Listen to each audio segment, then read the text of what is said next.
The knock on the door came at 2 a.m., sharp and insistent, like a heartbeat skipping out of rhythm. I froze, my paintbrush hovering over the canvas, the half-finished mural of a Brooklyn skyline glowing under the dim light of our cramped apartment. My roommate, Caleb, was sprawled on the couch, snoring softly, oblivious to the sound that sent my pulse racing. "Elliot, you expecting someone?" I whispered, nudging Caleb's shoulder.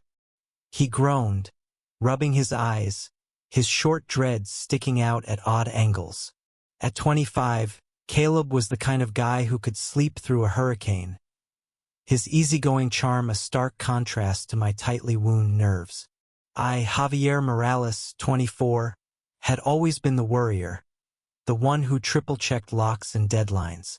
Our Brooklyn apartment, a fifth-floor walk-up with peeling paint and a view of the bodega across the street, was our sanctuary. A place where we could be ourselves, two queer guys navigating life, love, and the chaos of New York City. The knock came again, louder. Caleb sat up, squinting. "Nah, man, nobody's supposed to." His phone buzzed on the coffee table, cutting him off. He grabbed it, his face paling as he read the screen. "It's my dad," he said, voice tight. "He's here. In New York. Your dad." I hissed, my stomach twisting. Caleb's dad, Richard, was a ghost from his stories. A gruff, small-town mechanic from rural Ohio who hadn't spoken to Caleb since he came out at 17. 8 years of silence, broken only by the occasional curt text. And now he was here, unannounced, at our doorstep in the dead of night. Caleb stumbled to the door, his hands shaking as he fumbled with the lock. I stood back, clutching my paintbrush like a lifeline, my heart hammering. The door swung open, and there he was, Richard Hayes, 50, broad-shouldered, with salt and pepper hair and a face carved by years of hard work and harder silences. His flannel shirt was rumpled, his duffel bag slung over one shoulder, and his eyes, storm gray and unreadable, locked onto Caleb. "Dad," Caleb said, his voice barely above a whisper. What are you doing here?" Richard's jaw tightened. "Can I come in? Or are you gonna make me stand out here all night?" The air in the room shifted, heavy with unspoken history. I watched as Caleb stepped aside, letting his father into our world. Richard's gaze swept over the apartment. The mismatched furniture, my easel in the corner, the pride flag pinned above the couch. His expression didn't change, but I felt the weight of his scrutiny, like a spotlight I hadn't signed up for.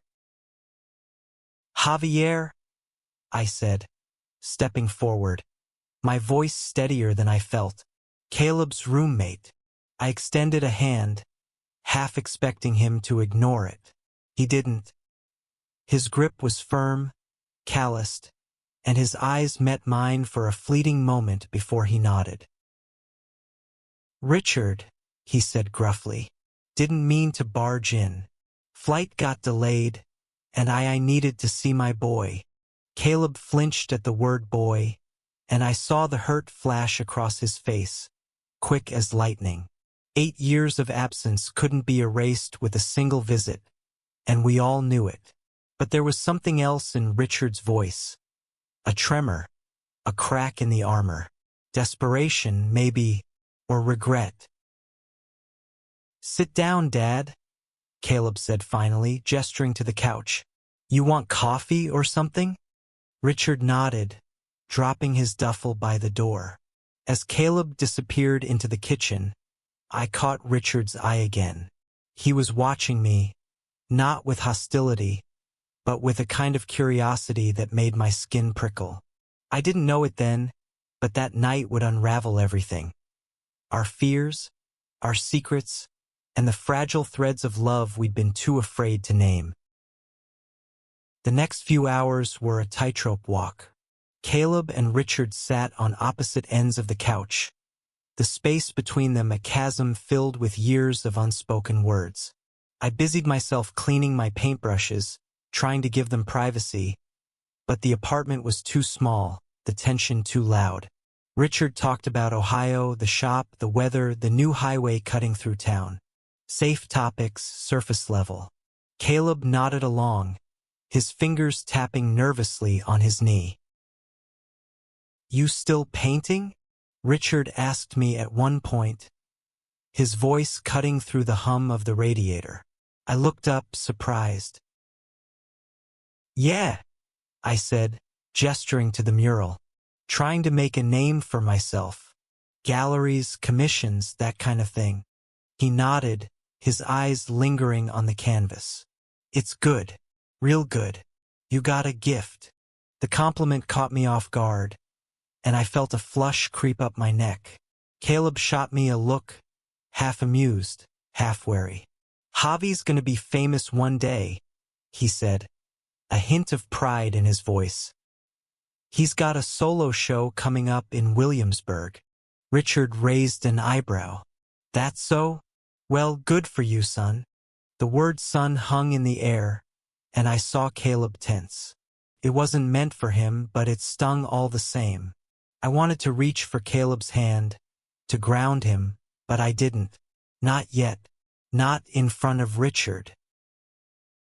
As the night wore on, the conversation dwindled, and Richard's exhaustion became palpable. Caleb offered him the couch, grabbing a spare blanket from the closet. "I'll take the floor," Caleb said, his tone clipped. "Javi, you good?" "I'm fine," I said, but I wasn't. The air felt charged, like a storm was brewing, and I didn't know if it would break or pass us by. Richard lay down, his boots still on, staring at the ceiling. "Caleb," he said suddenly, his voice low, "I didn't come here to fight." Caleb paused, the blanket clutched in his hands. "Then why did you come, Dad?" Richard didn't answer right away. His silence was answer enough, a confession of guilt, a plea for forgiveness, or maybe something else entirely. I slipped into my room, closing the door softly, but sleep didn't come. I lay there, listening to the muffled voices through the wall, wondering what truths would spill out before dawn. By morning, the apartment felt different, like the air had been scrubbed clean by the night's tension. Caleb was already up, brewing coffee, his eyes rimmed with fatigue. Richard sat at the kitchen table, his duffel packed but untouched, like he wasn't ready to leave. I joined them, pouring myself a mug, the silence between us fragile but not hostile. "Javi," Caleb said, breaking the quiet, "Dad's staying for a couple days. That cool?" I nodded, my heart doing a strange flip. "Yeah, of course." I glanced at Richard, who was staring into his coffee like it held the answers to the universe. "You like art, Richard? There's a gallery opening tonight. You could come with us." It was a reckless offer, born of a need to bridge the gap between father and son. Richard looked up, surprised, then nodded. "Sure. Why not?" Caleb's eyes met mine, a flicker of gratitude passing between us. It was a small gesture, but it felt monumental. A chance to rewrite the script, to find common ground. As we left for the gallery that evening, the three of us walking side by side down the bustling streets of Brooklyn, I felt the first stirrings of something new. Hope, maybe, or something deeper, more dangerous. Love. The gallery was a kaleidoscope of light and sound, tucked into a converted warehouse in Williamsburg. Exposed brick walls showcased vibrant canvases, and the crowd, a mix of hipsters, collectors, and curious locals, hummed with energy. My mural, a sprawling tribute to Brooklyn's grit and beauty, hung at the far end, drawing whispers and nods. I felt a swell of pride, but my eyes kept darting to Caleb and Richard, who stood awkwardly near the bar, clutching plastic cups of cheap wine. Caleb looked sharp in a navy blazer, his dreads pulled back, but his smile was tight, like he was bracing for impact. Richard, still in his flannel, seemed out of place, his broad frame dwarfing the delicate crowd. Yet his eyes were alive, scanning the art with a quiet intensity one hadn't expected. When he caught me looking, he raised his cup in a small toast. "Your work's something else, Javier," he said, loud enough for Caleb to hear. "Didn't know you had this in you." "Thanks," I said, my voice catching. Caleb's gaze softened, and for a moment, the three of us stood in a fragile truce, bound by the art and the unspoken weight of the night before. But the truce didn't last. As we wandered the gallery, a man approached Caleb, tall, lean, with a charming grin and a leather jacket. "Caleb, hey!" he called, pulling Caleb into a hug that lingered a beat too long. I recognized him instantly. Marcus, Caleb's ex, the one who'd broken his heart 6 months ago. My stomach twisted as Marcus's hand rested on Caleb's arm, his voice low and teasing. "You look good, man. Been too long." Caleb's face flushed, and he stepped back, glancing at me, then at Richard. "Yeah, good to see you too," he mumbled. Richard's eyes narrowed, his jaw set, and I could feel the air shift again, heavy with questions neither of us dared ask. "Introduce me," Richard said, his voice low but firm. Caleb hesitated, then gestured weakly. "Dad, this is Marcus, old friend." "Marcus, my dad." "Richard." Marcus extended a hand, unfazed. "Nice to meet you, sir. Caleb's told me a lot about you." The lie was smooth, but Richard's grip was stiff, his smile more grimace than greeting. I watched, my heart pounding, as Marcus leaned closer to Caleb, whispering something that made Caleb laugh, a sound that cut through me like glass. "Javi, you okay?" Caleb asked later, as we stepped outside for air. The night was cool, the city alive with honking cabs and distant laughter. Richard trailed behind, his silence a third presence between us. "I'm fine," I lied, my hands shoved in my pockets. But I wasn't. The sight of Marcus had stirred something in me. Jealousy, yes, but also a longing I'd buried for months. Caleb and I were roommates, friends, confidants.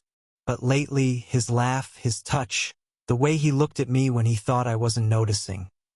It all felt like more. And now, with Richard here, watching us, I felt exposed, like my heart was on display alongside my mural. Richard broke the silence, his voice rough. "That Marcus guy, he's someone special to you, Caleb?"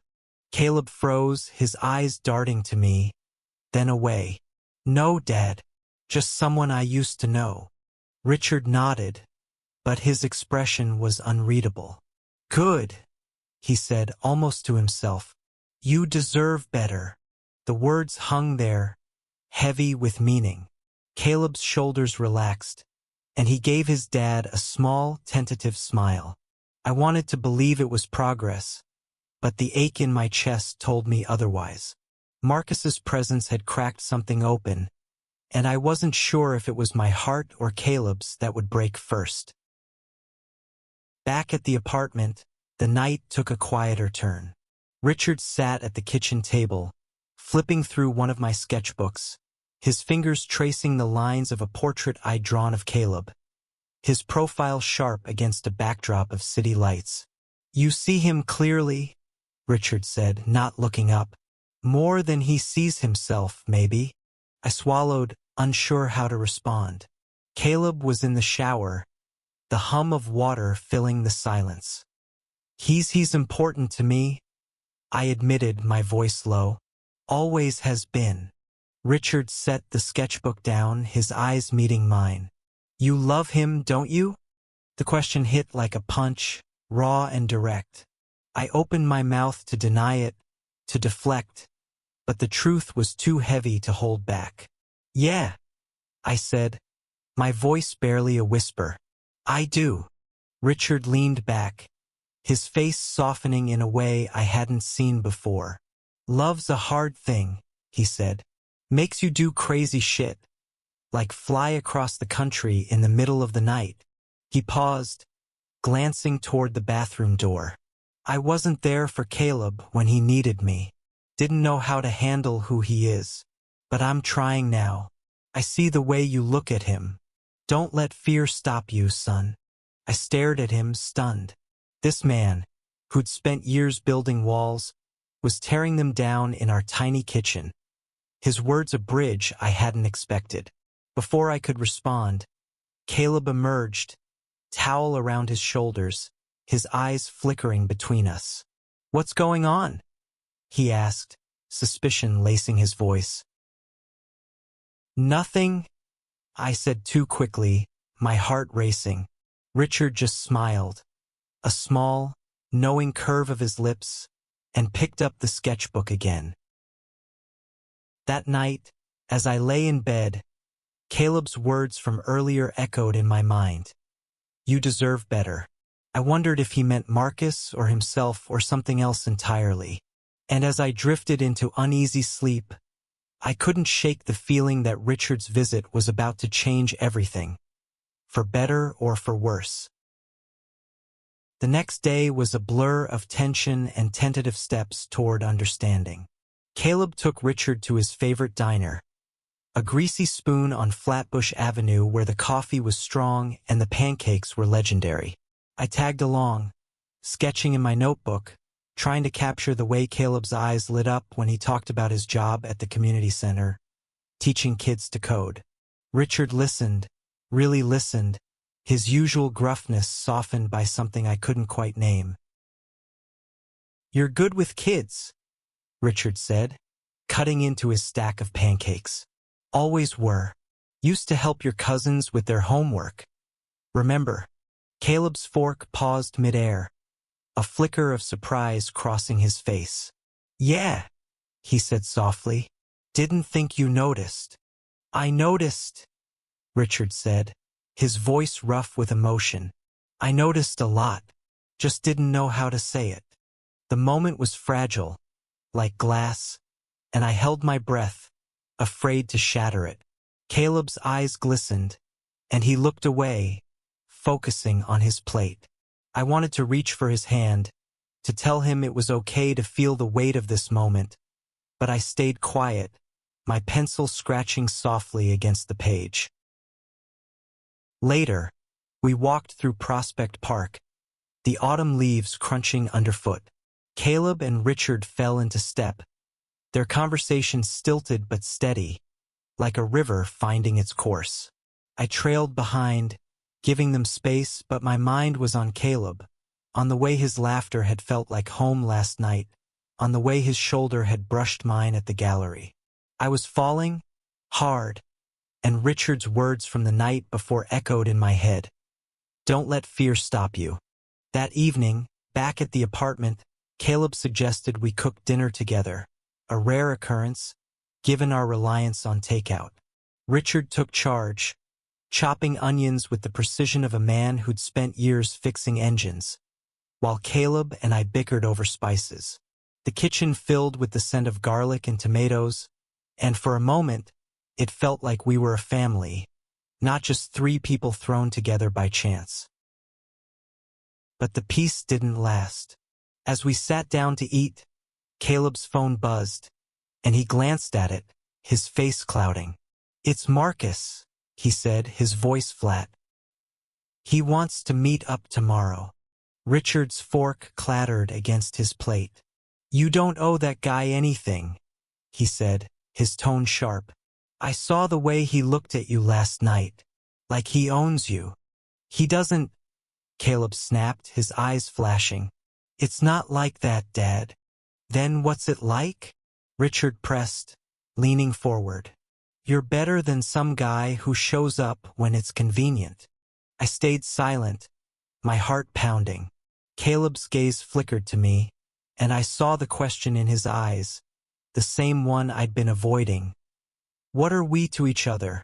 I wanted to speak, to tell him everything, but fear clamped my mouth shut. Javi, Caleb said suddenly, his voice softer. You've been quiet. What do you think? The question caught me off guard, and I felt Richard's eyes on me, steady and expectant. I started, my voice trembling. I think you deserve someone who sees you, really sees you, not just when it's easy. Caleb's breath hitched, and for a moment, the world narrowed to just us. His eyes locked on mine, searching, hoping. Richard cleared his throat, breaking the spell. He's right, he said gruffly. You're worth more than half-assed promises, Caleb. Dinner ended in silence, the weight of unspoken truths pressing down on us. Later, as Richard settled on the couch and Caleb disappeared into his room, I stood in the kitchen, washing dishes, my mind racing. I couldn't keep hiding how I felt, not when every moment with Caleb felt like a step closer to something real. But Marcus's shadow loomed, and Richard's presence was a reminder that love, in all its forms, came with risks. The fourth day of Richard's visit was a turning point, though I didn't know it at the time. Caleb decided to meet Marcus, despite Richard's protests and my silent dread. I need closure, Caleb told me as we stood in the hallway, his voice low so Richard wouldn't hear. I need to know I'm past him. I nodded, my throat tight. Just be careful, okay? I wanted to say more, to tell him I'd be waiting, that I'd always be waiting, but the words wouldn't come. He squeezed my shoulder, his touch lingering, then grabbed his jacket and left. Richard and I spent the day together, an unexpected alliance.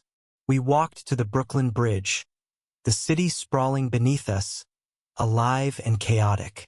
Caleb's always been stubborn, Richard said, leaning against the railing, the wind ruffling his hair. Gets it from me. I laughed, despite myself. He's got a good heart, though. Better than most. Richard nodded, his eyes distant. I messed up with him. After he came out, I shut down. Didn't know how to handle it. Thought I was protecting him by keeping my distance. Stupid. Huh. It's not too late, I said, surprising myself with the conviction in my voice. He's still here. You're here now. Richard looked at me, his expression raw. You're good for him, Javier.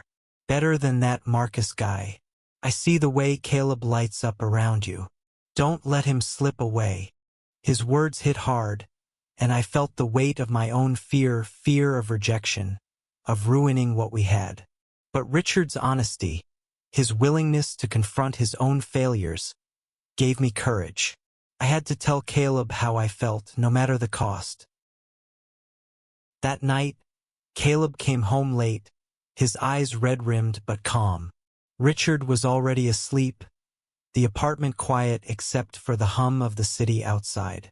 I was on the couch, sketching, when Caleb sat beside me, close enough that our thighs touched. How'd it go? I asked, my voice barely above a whisper. Caleb sighed, running a hand over his dreads. It's over, really over. Marcus, he's not who I need. My heart leaped, but I kept my voice steady. Who do you need, Caleb? He turned to me, his eyes searching mine, and the air between us crackled with possibility. You, he said softly. It's always been you, Javi. Time stopped. I leaned in, my hand finding his, our fingers intertwining. His lips met mine, tentative at first, then hungry, desperate, like we'd been holding back for years. The kiss was a confession, a promise, a release of everything we'd kept buried. When we pulled apart, breathless, Caleb's smile was brighter than I'd ever seen. But the moment was fleeting. A creak from the couch made us freeze. Richard was awake, watching us, his expression unreadable.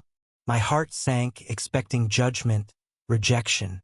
Instead, he stood, walked over, and placed a hand on Caleb's shoulder. "I'm proud of you," he said, his voice thick. "Both of you." Tears welled in Caleb's eyes, and he hugged his dad, a sob breaking free. I stood back, my own eyes burning, as father and son reconciled in the dim light of our apartment. It was messy, imperfect, but real, a step toward healing. Richard left the next morning, his duffel slung over his shoulder, his goodbye brief but warm. "Take care of each other," he told us, his eyes lingering on Caleb. "I'll be back. Promise." Caleb nodded, his hand in mine, and we watched Richard disappear down the stairwell. The apartment felt emptier without him, but also fuller, brimming with the weight of what we'd gained. Caleb and I were no longer just roommates. We were something more, something undefined but undeniable. The days that followed were a whirlwind. Caleb and I navigated our new reality, stealing kisses between paint sessions and coding marathons, learning the shape of each other's hearts. But Richard's visit lingered, a haunting reminder of what it meant to love despite fear, to bridge divides that seemed impossible. One night, as we lay in bed, Caleb's head on my chest, he spoke softly. "I didn't think my dad would ever get it, but he saw us, you and me, and he didn't turn away." "He loves you," I said, tracing circles on his arm. "And so do I."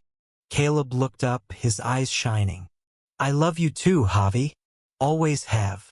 The words settled into me, warm and certain, like a brushstroke completing a canvas. Richard's unexpected visit had been a catalyst, forcing us to confront our fears, our pasts, and the love we'd been too scared to name. It wasn't perfect. Love never is. But it was ours, hard-won and fiercely real. And as I held Caleb close, the city humming outside our window, I knew that night would haunt me forever.